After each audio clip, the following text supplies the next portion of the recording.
ঢাকায় খুবই হয়তো কম হতো, একবারে না বলাটা ঠিক না, কিন্তু খুবই কম হতো। কিন্তু আজ আলহামদুলিল্লাহ এই যে এখান থেকে শুরু হলো আর শেষ হবে সেই 3 জামাদুস সানি, অর্থাৎ এই 20টা দিন কোনো না কোনো জায়গায় ফাতেমাতুজ জাহরার শাহাদাত উপলক্ষে মজলিস আমরা শুনতে পাচ্ছি। আরও এই প্রোগ্রামের বৈশিষ্ট্য আরেকটি আমি বলি যে আমরা যখন মহরমের চাঁদ উদয় হয় বা 21শে রমজান আসে, তখনও অতটা মজলিস একজনের বিষয়ে আমরা কিন্তু না শুনি না পড়ি।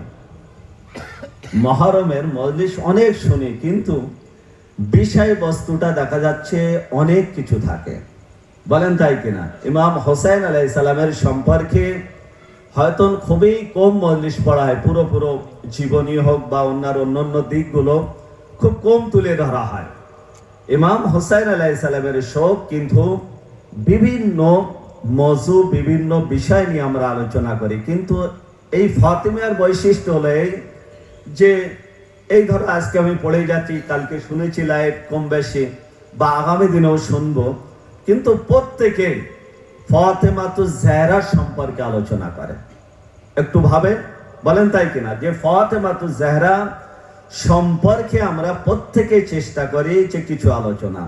যাই হোক, এখানে মজলিস পড়ার সৌভাগ্য হলো, কিন্তু যখন এর ভিতরে হাদিস দেখি এত সুন্দর লাগে যে কোন হাদিসটা আপনাদের সামনে তুলে ধরবো। আমার মনে হয় যে বিখ্যাত হাদিসগুলো মাওলানা ফ্রেম বন্দি করে ফেলেছে। এখন যদি আমি সেই হাদিসটা পড়ি না, তো একটা বাচ্চা বলো ওই কোনায় লেখা আছে, একটা বাচ্চা বলে না এখানে লেখা আছে। তার মানে যে বিখ্যাত হাদিসগুলো সেগুলো আপনারা ফ্রেম বন্দি করে দিয়েছেন, এবং ছোট্ট থেকে বড় তাদের মুখস্থ না হলেও লাইন বাই লাইন তার যে মফহুমটা কি বলতে চাচ্ছে প্রত্যেকের মাথায় আছে। অতএব এটি খুব ভালো দিক। আর আমাদেরও একটু বেশি চেষ্টা করতে হয় যে ফাতেমাতুজ জাহরার যে বিভিন্ন দিক আছে সেগুলোকে তুলে ধরার জন্য, যাতে আমাদের সমাজ কিছু পায় এবং ফাতেমাকে আমরা যেন বুঝতে পারি। তো আজকের আমি কিছু আলোচনা আপনাদের সামনে রাখবো যে কেন ফাতেমাতুজ জাহরা বিশেষ করে ওই 2 ব্যক্তিকে জানাজায় আসার জন্য নিষেধ করেছিল। এ প্রশ্ন তো হওয়াটা স্বাভাবিক। আর ওই 2 ব্যক্তির নাম ফাতেমাতুজ জাহরা, তিনি আলী আলাইহিস সালামের কাছে ওসিয়াত স্বরূপ বয়ান করে গিয়েছিলেন।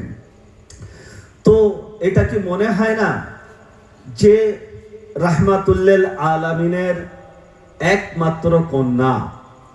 বলেন তাই কিনা? ফাতেমাতুজ জাহরা এত মেহেরবান ছিলেন যে ফকির আসলো, বিবাহর সময় যে চাদর পেয়েছিল সেই চাদর ফকিরকে দিয়ে দিলেন, নিজে ভুকা রোজা রাখলেন, ইফতার করতে যাবে আর ফকির আসলো, মাওলানা সাহেব আয়াত পড়েছে, আর সেই রুটি দিয়ে দিলেন। ফাতেমাতুজ জাহরা নিজের সন্তানকে বুঝিয়েছে, বেটা প্রথম প্রতিবেশী, তারপরে নিজের পরিবার। ফাতেমাতুজ জাহরার মধ্যে এত শাফাকাত ছিল, এত মেহরবানি ছিল, আর সেই ফাতেমাতুজ জাহরাই বলছে আমার জানাজায় যেন ওরা না আসে। ভাববার বিষয় আছে। তাহলে ফাতেমাকে তারা কত কষ্ট দিয়েছে যে রাহমাতুল্লিল আলামিনের বেটি, জান্নাতের রমণীদের সরদারনি ফাতেমাতুজ জাহরা, হাসান ও হোসেনের মা, আলীর স্ত্রী, সে নিষেধ করে যাচ্ছে যে আমার জানাজায় যেন ওরা শরীক না হয়। এগুলো আমাদের ভাববার বিষয় আছে। কে